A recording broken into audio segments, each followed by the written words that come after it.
Dahil nga maulan, hindi pwedeng mag-ihaw sa labas. Ngayon, naisip ko na mag-ihaw na lang sa ihawan na kawali. O at least, pwede na mag-ihaw, diba? Masarap din at luto din siya ng ayos.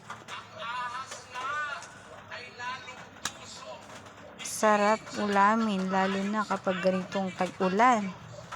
Napakasarap, nakakatamad lumabas. Lunchtime, Sabado.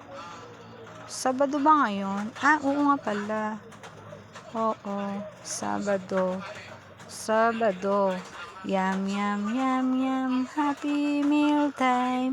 Yum, yum, yum, yum, yum, yum, yum. Yummy! Lunchtime na. Please subscribe and share. Thanks for watching. Bye.